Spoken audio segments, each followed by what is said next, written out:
Cette capsule vous est présentée par Evo Retro, marque cool d'accessoires de jeux vidéo et de protecteurs pour mettre en valeur vos collections de figurines Funko Pop ou cartes Pokémon, ainsi que par la boutique Maixu pour vos peluches et articles décoratifs geek. Ici Sarah de Ciné Techno et voici ma critique de Demon Gaze Extra pour Nintendo Switch. Le jeu est développé par Experience Inc. et publié par Clouded Leopard Entertainment. Il est disponible depuis le 6 janvier 2022. On le retrouve aussi sur PlayStation 4. Oz, un jeune homme doté d'un pouvoir lui permettant de dompter de son regard des démons, se retrouve dans l'auberge Dragon Princess, gérée par une étrange jeune fille, Fran. En tant que Demon Gazer, Oz est le nouvel espoir de ses nouveaux compagnons qui comptent sur lui pour éliminer la menace des démons qui planent sur la contrée. Le jeu est divisé en deux parties. Les interactions dignes d'un roman visuel avec les résidents de l'auberge, qui peuvent envoyer aux protagonistes des quêtes secondaires, dont certaines sont requises pour faire avancer l'histoire, et la partie aventure proprement dite, dans laquelle on explore en mode subjectif 5 zones distinctes sur la carte régionale, dont une forêt, une ville embrasée par la lave et même un château. Se déroulant des milliers d'années après Saviors of Sapphire Wings, Demon Gaze Extra est initialement sorti sur PlayStation Vita en 2014.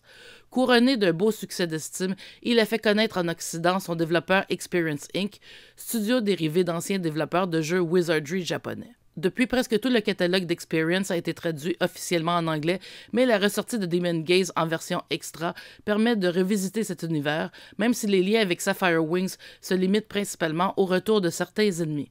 La nouvelle mouture de Demon Gaze apporte quelques améliorations au jeu d'origine. Ainsi, les graphiques sont plus nets et la police de caractère est plus lisible. Surtout, le jeu est accéléré par l'option de combattre au tour par tour plus rapidement, même si on aurait aimé ne pas avoir à sélectionner cette option à chaque tour, ainsi que la possibilité de reprendre un combat lorsque tous les personnages meurent, au lieu de retourner automatiquement à l'écran de démarrage. Le texte semble identique à la traduction utilisée par NIS America dans la version Vita, même si la version extra est publiée par un autre éditeur.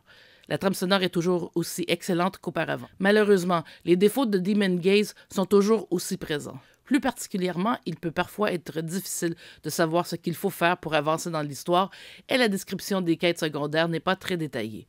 Parmi les trésors que l'on recueille, on retrouve des cartes au trésor, mais leur description vague ne permet pas toujours de facilement savoir dans quelle section de la carte il faut se rendre pour retrouver le trésor en question. Aussi, on peut se retrouver bloqué dans une section et devoir utiliser des soluces pour pouvoir avancer.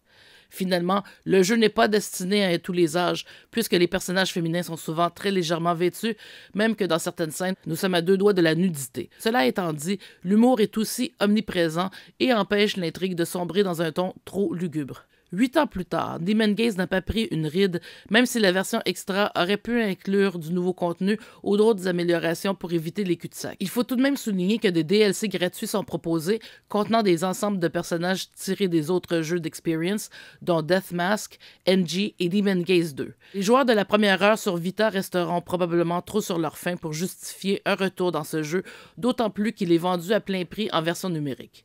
Néanmoins, les admirateurs des jeux d'Experience Inc. sont plus nombreux qu'en 2014 et ils n'ont pas nécessairement encore exploré Demon Gaze, qui reste tout de même le titre le plus accessible du catalogue de ce développeur.